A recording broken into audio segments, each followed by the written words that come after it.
What if I told you that the institutions controlling our money system are doing the exact opposite of what they're telling you to do?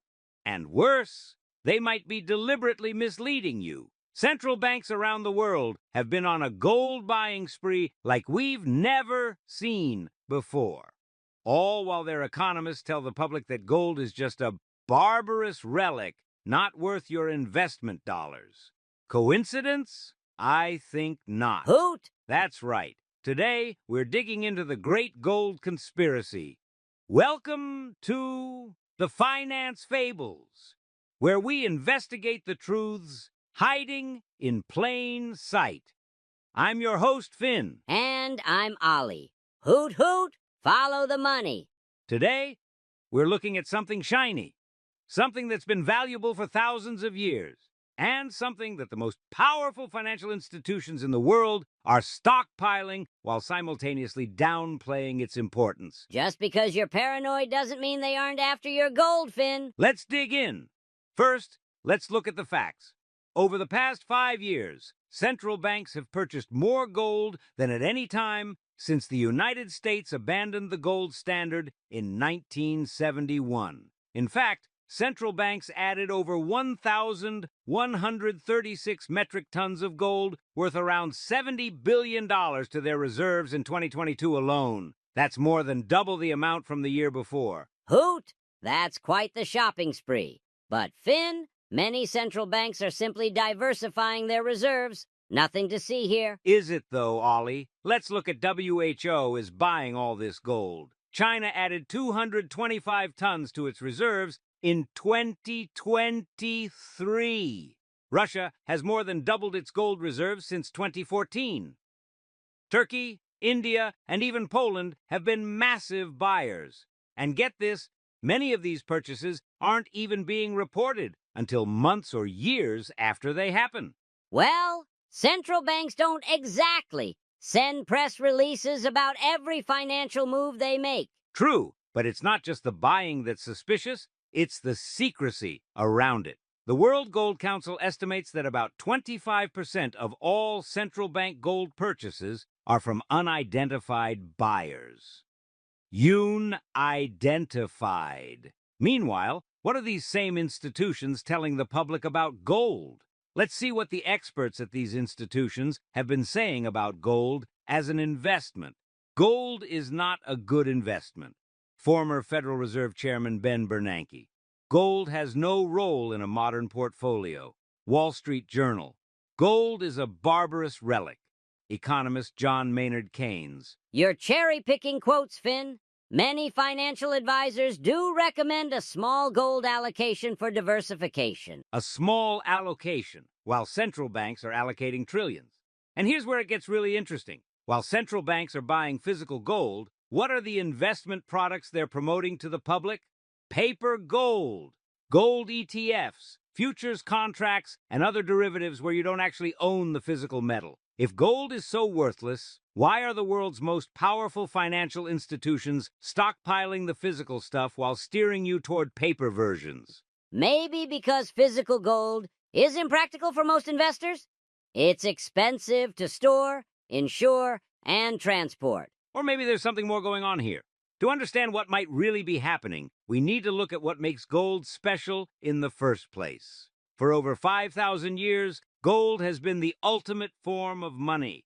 It can't be created out of thin air. It doesn't rust or degrade. And most importantly, it can't be printed by governments or controlled by central banks. Unless they buy it all, apparently. Exactly. Throughout history, gold has maintained its purchasing power, while paper currencies have failed time and time again. The U.S. dollar has lost over 98% of its purchasing power since the Federal Reserve was created in 1913. Meanwhile, an ounce of gold buys approximately the same amount of goods as it did centuries ago. Hoot! But Finn, we don't use the gold standard anymore. Modern economies run on fiat currencies backed by governments, not shiny metals. That's what they want you to believe, Ollie, but actions speak louder than words. If gold is truly irrelevant in our modern financial system, why did the United States refuse to return Germany's gold reserves when requested in 2013? Germany asked for its gold back, gold that was being stored in vaults at the Federal Reserve, and was told it would take 7 years to return it. 7 years to give back something that supposedly belongs to them. Well, moving large amounts of gold is complicated and... Is it? Or was the gold not actually there? Many experts questioned whether the Fed had actually leased out or sold the gold it was supposed to be safeguarding. But here's where the conspiracy gets really interesting. There's currently a global power shift happening in the financial world. The BRICS nations, Brazil, Russia, India, China, and South Africa, plus new members like Saudi Arabia, have been discussing creating an alternative to the US dollar for international trade. And guess what would likely back this new currency system? Let me guess.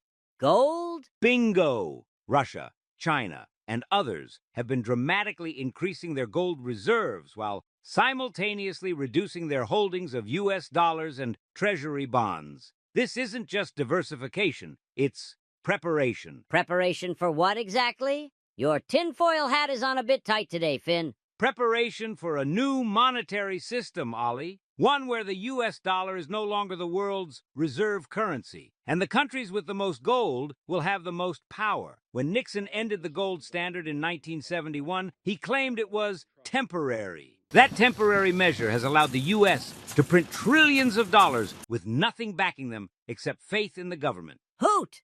But that system has worked for over 50 years, hasn't it? Has it, though? Or have we just been building a house of cards that's about to collapse? So, who benefits from keeping everyday people out of the physical gold market while institutions stockpile it?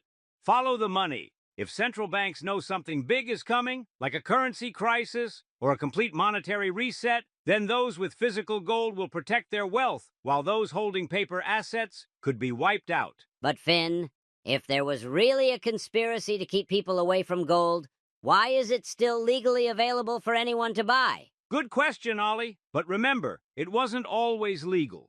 In 1933, President Roosevelt actually made it illegal for American citizens to own gold. Executive Order 6102 forced Americans to turn in their gold to the government at a fixed price of $20.67 per ounce. Once the government had collected the gold, they revalued it to $35 per ounce, an instant 69% profit for the government and a massive loss for citizens. That was during the Great Depression, Finn. Extraordinary times call for extraordinary measures. Or maybe it reveals what governments are willing to do when their monetary system is threatened. And here's something even more suspicious. Central banks don't want their gold audited. The Federal Reserve hasn't had a full independent audit of its gold reserves since 1953. When lawmakers have proposed legislation to audit the gold, it's been blocked. What are they hiding? Perhaps just avoiding unnecessary expenses?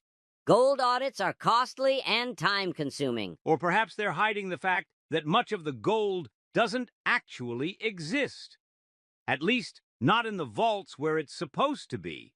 There are serious questions about whether central banks have engaged in gold leasing and other paper schemes that have resulted in the same physical gold being claimed by multiple owners. Think about it. If 10 people all think they own the same ounce of gold, what happens when they all want to take possession at once? A gold run. Similar to a bank run, but shinier. Exactly. And that might be exactly what central banks are preparing for by stacking physical gold while telling you it's not a good investment. So what's really going on with the great gold conspiracy? Let's recap.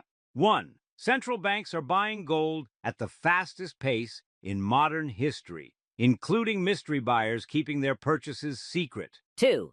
These same institutions publicly downplay gold's importance and steer retail investors toward paper gold products rather than physical metal. 3. Countries challenging U.S. financial dominance are accumulating gold while reducing dollar reserves, possibly preparing for a new monetary system. And 4.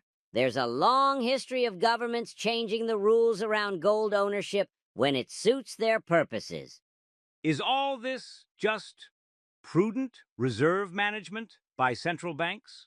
Or are they preparing for a major shift in the global monetary system while keeping the public in the dark? Hoot! Remember, Finn, Extraordinary claims require extraordinary evidence. But the evidence is extraordinary, Ollie. The actions of central banks speak much louder than their words. They're stacking gold while telling you not to worry about it. Was this all just a coincidence? Or are the world's financial elites preparing for something they aren't telling us about? Comment below with your thoughts. And don't forget to like and subscribe for more financial investigations. Until next time, this is Finn. And Ollie? Reminding you to always follow the money. See you in the next Finance Fables.